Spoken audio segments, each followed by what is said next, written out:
प्रिय छात्रों, आज हम हिंदी विषय के तीसरा पाठ निज भाषा, इस कविता के बारे में आज हम पढ़ाई करेंगे। निज भाषा इसका मतलब क्या होता है? निज भाषा इसका मतलब अपनी भाषा, हमारी मातृभाषा। मातृभाषा को हम क्या कहते हैं? निज भाषा कहते हैं या अपनी भाषा कहते हैं। समझे? हाँ, ನಿಜ ಭಾಷೆ ಅಂದ್ರೆ ಏನಪ್ಪ ಅಂದ್ರೆ ನಮ್ಮ ಭಾಷೆ ಅಂದ್ರೆ ಯಾವುದು? ನಮ್ಮ ಮಾತೃಭಾಷೆ, ನಾವು ಆಡುವಂಥ ಭಾಷೆ। निज भाषा किसे कहते हैं? हम घर में, हमारे परिवार में सब लोग कौन सा भाषा बोलते हैं, वही भाषा निज भाषा होता है। निज भाषा के प्रभाव से क्या होता है? निज भाषा के प्रभाव से मनुष्य का उन्नति होता है, प्रगति होता है। हाँ, निज भाषा इस पाठ का कवि है भारतेंदु हरिश्चंद्र। निज भाषा इस पाठ का कवि भारतेंदु हरिश्चंद्र, उनका परिचय है। जन्म 9 सितंबर 1850 वाराणसी उत्तर प्रदेश में हुआ। हाँ, ನಿಜ ಭಾಷಾ ಅಂದ್ರೇನು? ನಮ್ಮ ಭಾಷೆ ಅಥವಾ ಮಾತೃಭಾಷೆ। ಈ ಪಾಠದ ಕವಿ ಯಾರಪ್ಪ ಅಂದ್ರೆ ಭಾರತೇಂದು ಹರಿಶ್ಚಂದ್ರ। ಅದಕ್ಕೆ ಅವರ ಒಂದು ಪರಿಚಯ ಹೇಳಬೇಕಾದ್ರೆ ಅವರ ಜನ್ಮ 9 ಸೆಪ್ಟೆಂಬರ್ 1850 ವಾರಣಾಸಿ ಉತ್ತರ ಪ್ರದೇಶದೊಳಗಾಯಿತು। ಅದೇ ರೀತಿ ಮೃತ್ಯುನು ಸಹಿತ 6 जनवरी 1885 ವಾರಾಣಸಿ ಉತ್ತರ ಪ್ರದೇಶ में हुआ। ಅದಕ್ಕೆ ಅವ್ರ ಮುಂದೆ ಮರಣವು ಸಹಿತ ಏನಪ್ಪ ಅಂದ್ರೆ 6 जनवरी 1885 ಅಲ್ಲಿ ಉತ್ತರ ಪ್ರದೇಶದೊಳಗೆ वाराणसी ಒಳಗೆ ಆಗ್ಯದ। परिचय: बहुमुखी प्रतिभा के धनी भारतेंदु हरिश्चंद्र को खड़ी बोली का जनक कहा जाता है। बहुमुखी प्रतिभा के धनी ಅಂದ್ರೇನು? ಬೇರೆ ಅಂದ್ರೆ ಬಹುಮುಖ ಪ್ರತಿಭೆ ಉಳ್ಳ ಭರತೇಂದು ಹರಿಶ್ಚಂದ್ರ ಅವರಿಗೆ ಕೇಂದ್ರಪ್ಪ ಅಂದ್ರೆ ಖಡಿ ಬೋಲಿಕ ಜನಕ್ ಕहा जाता है। ನೇರ ಮಾತಿನ, ದಿಟ್ಟ ಮಾತಿನ ಜನಕ ಅಂತ ಹೇಳಿ ಮಾಡ್ತಾರಪ್ಪ ಅಂದ್ರೆ ಕರೀತಾರೆ। ಗೊತ್ತಾಯ್ತು? आपने कविता, नाटक, निबंध, व्याख्यान आदि का लेखन किया है। आपने भारतेंदु हरिश्चंद्र ने कविता, नाटक, निबंध, व्याख्यान आदि का लेखन किया गया है। ಅದಕ್ಕೆ ಇವರು ಅನೇಕ ಕವಿತೆಗಳನ್ನು ಬರೆದರ, ಅನೇಕ ನಾಟಕಗಳನ್ನು, ಅದೇ ರೀತಿ ನಿಬಂಧಗಳನ್ನು, ವ್ಯಾಖ್ಯಾನಗಳನ್ನು ಸಹಿತ ಏನು ಮಾಡ್ರಪ್ಪ ಅಂದ್ರೆ ತಮ್ಮ ಲೇಖನದ ಮೂಲಕ ಏನು ಮಾಡ್ರ ಬರೆದರ।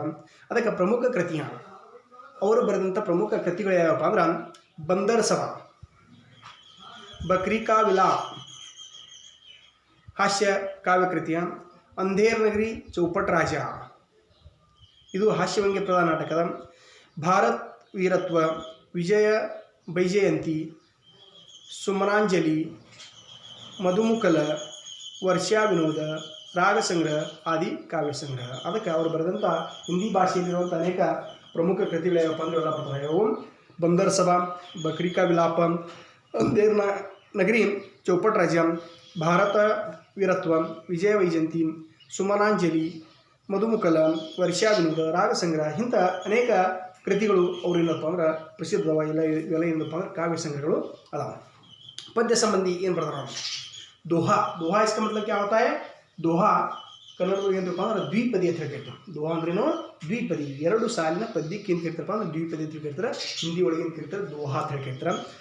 यह अर्ध सममात्रिक छंद है, इसमें 4 चरण होते हैं। ಅದಕ್ಕೆ ಈ दोहाದೊಳಗೆ ಏನಪ್ಪ ಅಂದ್ರೆ ಇಲ್ಲಿ अर्ध सममात्रिक छंद ಅಂತ ಬರ್ತಾವ, ಇದ್ರಾಗ 4 चरणಗಳು ಬರ್ತಾವ। इन दोहा में कवि ने अपनी भाषा के प्रति गौरव अनुभव करने, मिलकर उन्नति करने, मिलजुल कर रहने का संदेश दिया है। इन दोहों से कवि अपनी भाषा के प्रति गौरव अनुभव करने, मिलकर उन्नति करने, मिलजुल कर रहने का संदेश दिया है। ಅದಕ್ಕೆ ಈ ಒಂದು ದ್ವಿಪದಿಯ ಮುಖಾಂತರ ಕವಿ ಏನು ಮಾಡ್ಯಾನಪ್ಪ ಅಂದ್ರೆ ನಮಗೆಲ್ಲರಿಗೆ ನಮ್ಮ ಮಾತೃಭಾಷೆಯ ಬಗ್ಗೆ ಏನಿರಬೇಕು? ಗೌರವ ಇರಬೇಕು, ಮಾತೃಭಾಷೆ ಬಗ್ಗೆ ಪ್ರೀತಿ ಇರಬೇಕು। ಅದೇ ರೀತಿ ನಾವೆಲ್ಲರೂ ಕೂಡ್ಕೊಂಡು ಏನು ಮಾಡಬೇಕಪ್ಪ ಅಂದ್ರೆ ಮಾತೃಭಾಷೆಯ ಉನ್ನತಿ, ಪ್ರಗತಿಯನ್ನು ಸಾಧಿಸಬೇಕು। ಅದೇ ರೀತಿ ಎಲ್ಲರೂ ಕೂಡ್ಕೊಂಡು ಇರುವಂಥ ಏಕತೆಯ ಒಂದು ಸಂದೇಶವನ್ನು ಏನು ಮಾಡ್ಯಾನಪ್ಪ ಅಂದ್ರೆ ಕವಿ ಹೇಳೋಣ ನೋಡ್ರಿ। तीसरा पाठ निज भाषा। पुस्तक निकालो, देखो आज हम 4 ही पंक्ति देखेंगे, बाकी का 5 पंक्ति कल देखेंगे। अच्छा, क्योंकि ಇವತ್ತಿನ ದಿವಸ ನಾವು 4 ಅಂದ್ರೆ 2 ಸಾಲಿನ 4 4 2 ಸಾಲಿನ ಪದ್ಯಗಳದಾವಲ್ಲಿ ದ್ವಿಪದಿ. ಇದನ್ನು ಒಟ್ಟು 4 ಪ್ಯಾರ ನೋಡುವಂಥ, ಮುಂದಿನ 5 ಪ್ಯಾರ ನಾಳೆ ನೋಡುವಂಥ ನೋಡ್ರಿ. निज भाषा उन्नति अहै सब उन्नति को मूल बिन निज भाषा ज्ञान के मिटत न ही को शूल. यहाँ कवि कहता है निज भाषा उन्नति अहै. निज भाषा उन्नति अहै. अहै अंद्रेನು ಹೈ ಅಂದ್ರಂಗ, ಅಹೈ ಅಂದ್ರೆ ಇರ್ತದೆ ಅಂದಂಗ. सब उन्नति का मूल ಅಂದ್ರೆ ಏನಪ್ಪ ಅಂದ್ರೆ ಇತ್ಯಾದಿ. ಮೂಲ ಅಂದ್ರೇನು? ಮೂಲ ಇತ್ಯಾದಿ ಅಂತ ಬರ್ತದೆ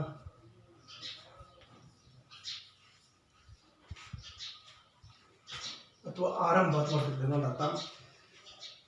बिन निज भाषा ज्ञान के मिटत न ही को शूल. यहाँ कवि कहता है अपनी मातृभाषा की उन्नति की बात सोचनी चाहिए.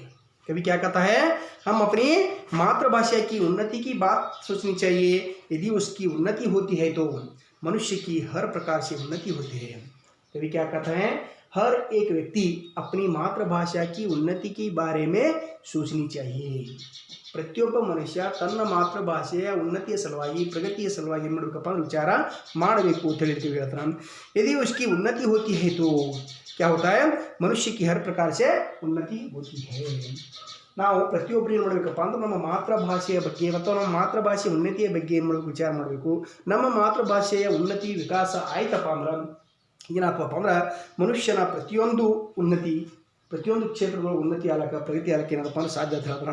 यदि हमें अपनी भाषा का समुचित ज्ञान नहीं है, यदि हमें अपनी भाषा का समुचित ज्ञान नहीं है तो हमारा मन प्रसन्न नहीं रहता. हर समय मन में एक प्रकार की कसक रहती है. ಅದಕ್ಕೆ ಇಲ್ಲಿ ಕವಿ ಏನು ಹೇಳ್ತಾನಪ್ಪ ಅಂದ್ರೆ ಪ್ರತಿಯೊಬ್ಬರು ನಾವೇನು ಮಾಡಬೇಕು, ನಮ್ಮ ಮಾತೃಭಾಷೆಯನ್ನು ಏನು ಮಾಡಬೇಕಪ್ಪ ಅಂದ್ರೆ ಉನ್ನತಿ ಮಾಡಬೇಕು, ವಿಕಾಸ ಮಾಡ್ಕೋಬೇಕು. ನಮ್ಮ ಮಾತೃಭಾಷೆಯ ಉನ್ನತಿ, ಪ್ರಗತಿ, ವಿಕಾಸ ಆಯ್ತಪ್ಪ ಅಂದ್ರೆ ಅದರಿಂದ ಏನಂತಪ್ಪ ಅಂದ್ರೆ ಎಲ್ಲ ಪ್ರಕಾರದ ಕ್ಷೇತ್ರದಲ್ಲಿ ಏನಾಗ ಸಾಧ್ಯಪ್ಪ ಅಂದ್ರೆ ವಿಕಾಸ ಆಗಕ್ಕೆ ಸಾಧ್ಯದ. ಅದಕ್ಕೆ बिन निज भाषा ज्ञान के मिटत न ही को शूल. अगर हमारा मातृभाषा का उन्नति नहीं है तो हमारा मन प्रसन्न नहीं होता. ಅದಕ್ಕೆ ನಮ್ಮ ಮಾತೃಭಾಷೆ ಉನ್ನತಿ ಆಗಿತ್ತಲಪ್ಪ ಅಂದ್ರೆ, ನಮ್ಮ ಮಾತೃಭಾಷೆ ಪ್ರಗತಿ ವಿಕಾಸ ಆಗಿತ್ತಲಪ್ಪ ಅಂದ್ರೆ ನಮ್ಮ ಮನಸ್ಸು ಏನಾಗಿರೋದಿಲ್ಲಪ್ಪ ಅಂದ್ರೆ प्रसन्न ಆಗಿರೋದಿಲ್ಲ, ಸಂತೋಷದಿಂದ ಇರೋದಿಲ್ಲ. ಹರ್ ಸಮಯ ಮನ್ ಮೇ ಏಕ್ ಪ್ರಕಾರ ಕಿ ಕಸಕ್ रहती है. ಅದಕ್ಕೆ ಯಾವಾಗಲೂ ಮನಸ್ಸೊಳಗೆ ಏನಾಗ್ತಿರ್ತಪ್ಪ ಅಂದ್ರೆ ನಮ್ಮ ಹೃದಯಕ್ಕೆ, ನಮ್ಮ ಮನಸ್ಸಿಗೆ ಏನು ಅನಿಸ್ತಿರ್ತಪ್ಪ ಅಂದ್ರೆ ಯಾವಾಗಲೂ ಏನಾಗ್ತಿರ್ತಪ್ಪ ಅಂದ್ರೆ ಸುಸ್ತಿರ್ತದ, ಕಾಡ್ತಿರ್ತದ. ಇಲ್ಲಿ ಕೊಡಲ್ಲೇ ನಿಜ ಭಾಷೆಯ ಉನ್ನತಿ ಅಹೈ सब उन्नति को मूल बिन निज भाषा के ज्ञान के मिटत न ही को शूल. ಅದಕ್ಕೆ ಇಲ್ಲಿ ಕವಿ ಏನು ಹೇಳ್ತಾರಪ್ಪ, ಪ್ರತಿಯೊಬ್ಬರು हम अपनी मातृभाषा की उन्नति के बारे में सोचनी चाहिए. मातृभाषा की उन्नति से मनुष्य के हर प्रकार की उन्नति होती है. यदि हमारी मातृभाषा की उन्नति न हो तो क्या होता है? हमारा मन प्रसन्न नहीं रहता है, हमारे मन को एक प्रकार का कांटा चुभता रहता है. ಗೊತ್ತಾಯ್ತು? ಅದು ಕವಿ ಹೇಳ್ತಪ್ಪ ಪ್ರತಿಯೊಬ್ಬರು ನಮ್ಮ ಮಾತೃಭಾಷೆಯನ್ನು ಏನು ಮಾಡಬೇಕು, ನಾವು ಬೆಳೆಸಬೇಕು, ಪ್ರಗತಿ ಸಾಧಿಸಬೇಕು, ವಿಕಾಸವನ್ನು ಸಾಧಿಸಬೇಕು. ನಮ್ಮ ಮಾತೃಭಾಷೆಯ ಉನ್ನತಿ ಆಯ್ತಪ್ಪ ಅಂದ್ರೆ, ಪ್ರಗತಿ ಆಯ್ತಪ್ಪ ಅಂದ್ರೆ ನಮ್ಮ ಮನುಷ್ಯನ ಪ್ರತಿಯೊಂದು ಕ್ಷೇತ್ರದೊಳಗೆ ಏನಾಗಕ್ಕೆ ಸಾಧ್ಯಪ್ಪ ಅಂದ್ರೆ ಉನ್ನತಿ ಪ್ರಗತಿ ಆಗಕ್ಕೆ ಸಾಧ್ಯದ. ಒಂದು ವೇಳೆ ನಮ್ಮ ಮಾತೃಭಾಷೆ ವಿಕಾಸ ನಮ್ಮಲ್ಲಿ ಆಗಿತ್ತಪ್ಪ ಅಂದ್ರೆ, ಮಾತೃಭಾಷೆ ಬಗ್ಗೆ ಸರಿಯಾದ ಒಂದು ತಿಳುವಳಿಕೆ ನಮಗೆ ಇದ್ದಿತ್ತಪ್ಪ ಅಂದ್ರೆ ನಮ್ಮ ಮನಸ್ಸನ್ನು ಸಹಿತ ಏನಿರೋದಪ್ಪ ಅಂದ್ರೆ ಸಂತೋಷದಿಂದ ಇರುವುದಿಲ್ಲ. ನಮ್ಮ ಮನಸ್ಸಿಗೆ ಒಂದು ಪ್ರಕಾರದ ಏನಾದಪ್ಪ ಅಂದ್ರೆ ಕಸಿ ಬಿಸಿ ಆಗ್ತಿರ್ತದೆ. ಅದಕ್ಕೆ ಇಲ್ಲಿ ಕೊಟ್ಟ ಕವಿ ही आंध्र हृदय बरी ही आंध्र हृदय शूल ಅಂದ್ರೆ ಏನಪ್ಪ ಅಂದ್ರೆ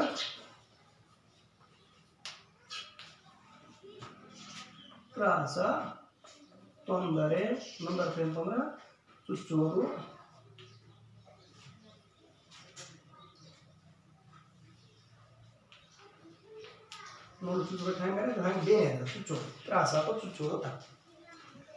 अंग्रेजी पढ़ी के जद्पी ಅಂದ್ರೆ यद्यपि ಒಂದು ವೇಳೆ ನಾವು यदि अंग्रेजी पढ़ी के जद्पी सब गुण होत प्रवीण पै निज भाषा का बिन निज भाषा ज्ञान बिन रहत हीन के हीन. यहाँ कवि कहता है अंग्रेजी भाषा पढ़ने वाले इस भाषा को पढ़कर सभी प्रकार के गुणों में प्रवीण हो जाते हैं. यद्यपि इसका मतलब क्या होता है?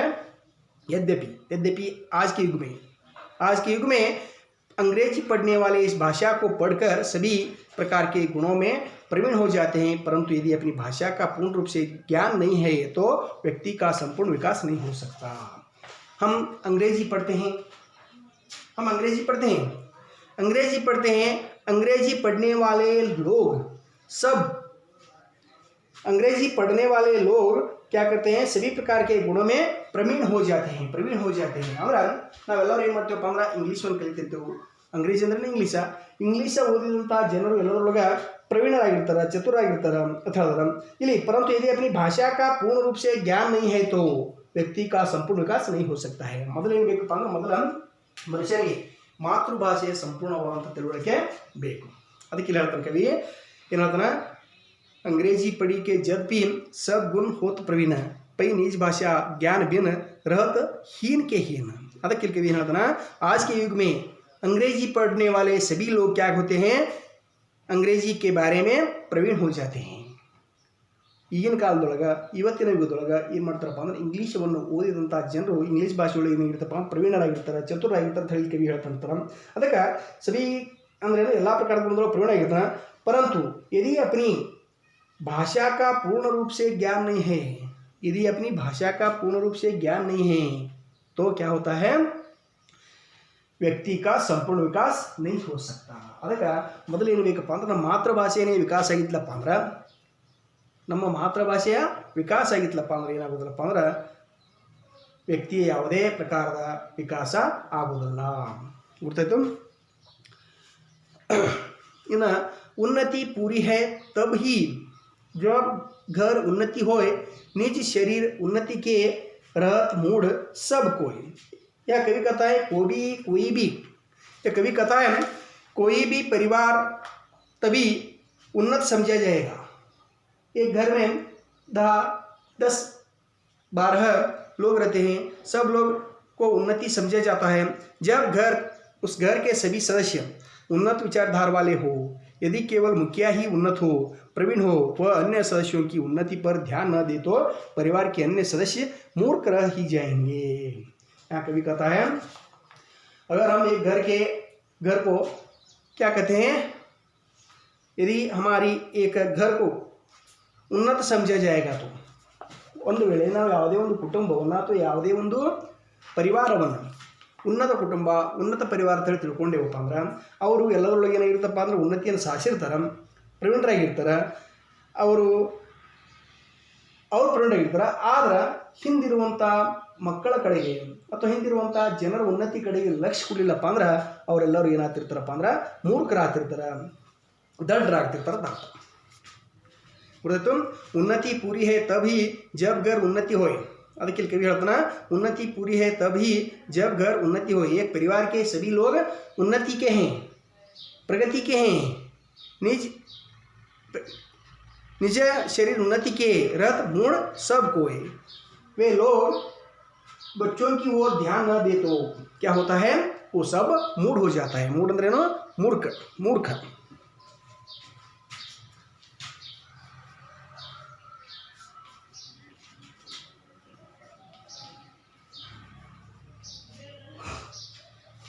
ಹುಚ್ಚರಾಗ್ತಿರುತ್ತೆ। ಅದಕ್ಕೆ ನಾವು ಯಾವುದೇ ಒಂದು ಕುಟುಂಬವನ್ನು ಅಥವಾ ಯಾವುದೇ ಒಂದು ಪರಿವಾರವನ್ನು ನಾವು ಪ್ರಗತಿಯಾದಂಥ ಕುಟುಂಬ ಅಥವಾ ವಿಕಾಸವಾದಂಥ ಕುಟುಂಬ ತಿಳ್ಕೊತೀವಿ, ಆ ಇರುವಂಥ ಜನರಲ್ಲಿ ತುಂಬ ವಿಕಾಸ ಪ್ರಗತಿಯನ್ನು ಸಾಧಿಸಿರ್ತಾರೆ। ಆದರೆ ವಿಕಾಸ ಆದಂಥ ಜನರು ತಮ್ಮ ಮಕ್ಕಳ ಕಡೆಗೆ ಅಥವಾ ತಮ್ಮ ಇತರ ಜನರ ಕಡೆಗೆ ಲಕ್ಷ್ಯ ಕೊಡಲಿಲ್ಲಪ್ಪ ಅಂದ್ರೆ ध्यान न दिया तो क्या होता है, सब लोग मूढ़ हो जाते हैं। ಅದಕ್ಕೆ ಅವರ ಕಡೆಗೆ ನಾವು ಗಮನ ಕೊಡ್ಲಿಕ್ಕಪ್ಪ ಅಂದ್ರೆ, ಅವ್ರ ಕಡೆಗೆ ನಾವು ಲಕ್ಷ್ಯ ಕೊಡ್ಲಿಕ್ಕಪ್ಪ ಅಂದ್ರೆ ಅವ್ರು ಏನಾಗ್ತಾರಪ್ಪ ಅಂದ್ರೆ ಮೂರ್ಖರಾಗ್ತಾರೆ। निज भाषा उन्नति बिना कब हूँ न हवे हैं सोए, लाख उपाय अनेक यों भले करे किन कोय। यहाँ कवि कहता है, क्या कहता है, निज भाषा उन्नति बिना कब हूँ न हवे हैं सोए, लाख उपाय अनेक यों भले करे किन कोय। ये कवि कहता है, अपनी भाषा के उन्नति के बिना कुछ भी संभव नहीं है। कवि कहता है, हम अपनी भाषा के बिना, हम अपनी मातृभाषा के बिना कोई भी प्रगति, कोई भी विकास संभव नहीं है। चाहे कोई कितना भी प्रयत्न कर ले तो अपनी भाषा की उन्नति के बिना कोई भी मनुष्य सुखी न नहीं रह सकता। ಅದಕ್ಕೆ ಹೇಳ್ತಾನೆ ಕವಿ, ಯಾವ अपनी भाषा की उन्नति के बिना कुछ भी संभव नहीं है. ನಮ್ಮ ಭಾಷೆಯ ಅಥವಾ ನಮ್ಮ ಮಾತೃಭಾಷೆಯ ಪ್ರಗತಿಯಾಗದ ಹೊರತು ಯಾವುದು ಏನಿಲ್ಲಪ್ಪ ಅಂದ್ರೆ ಯಾವುದು ಸಂಭವ ಇಲ್ಲ. ಅದಕ್ಕೆ ನಾವು ಏನು ಬೇಕಾದಷ್ಟು ಪ್ರಯತ್ನ ಮಾಡಿದ್ರು ಸಹಿತ ನಮ್ಮ ಮಾತೃಭಾಷೆಯ ಪ್ರಗತಿಯಾಗದ ಹೊರತು ಮನುಷ್ಯನಿಗೆ ಏನಾಗಲಿಲ್ಲಪ್ಪ ಅಂದ್ರೆ ಸುಖ ಇರುವುದಿಲ್ಲ. ಅದಕ್ಕೆ ಮೊದಲು ಏನು ಮಾಡಬೇಕಪ್ಪ ಅಂದರೆ ಯಾವಾಗಲೂ ನಾವು ನಮ್ಮ ಮಾತೃಭಾಷೆ ಕಡೆ ಏನು ಮಾಡಬೇಕಪ್ಪ ಅಂದ್ರೆ ಹೆಚ್ಚು ಗಮನವನ್ನು ಕೊಡಬೇಕಂತ ಹೇಳಿ ಕವಿ ಏನು ಮಾಡ್ತಾರಪ್ಪ ಅಂದ್ರೆ ಹೇಳ್ತಾನೆ. ಗೊತ್ತಾಯ್ತು. आज हमने इन 4 पंक्तियों के बारे में पढ़ाई किया गया है.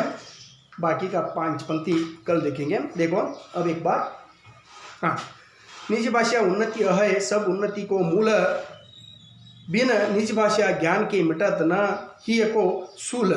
यहाँ कवि कहता है हमें अपनी मातृभाषा के बारे में सोचनी चाहिए. मातृभाषा की उन्नति हो तो मनुष्य के हर प्रकार की उन्नति होती है. अगर मातृभाषा की उन्नति न हो तो हमें मातृभाषा के बारे में हमें समुचित ज्ञान नहीं है तो क्या होता है, हमारा मन प्रसन्न नहीं रहता है और क्या होता है, हमारे मन को कसक रहती है. ಅದಕ್ಕೆ ಕವಿ ಏನು ಹೇಳ್ತಾನಪ್ಪ ಅಂದ್ರೆ ಯಾವಾಗಲೂ ನಾವು ನಮ್ಮ ಮಾತೃಭಾಷೆ ಕಡೆ ಏನು ಮಾಡಬೇಕಪ್ಪ ಅಂದ್ರೆ ಗಮನ ಕೊಡಬೇಕು. ಮಾತೃಭಾಷೆ ವಿಕಾಸ ಮಾಡ್ಕೋಬೇಕು.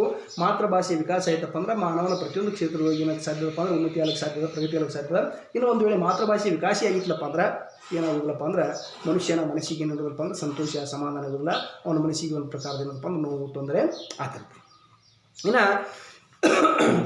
अंग्रेजी पढ़ी के जब भी सब गुण होत प्रवीण पई निज भाषा ज्ञान दिन रात हीन हीन.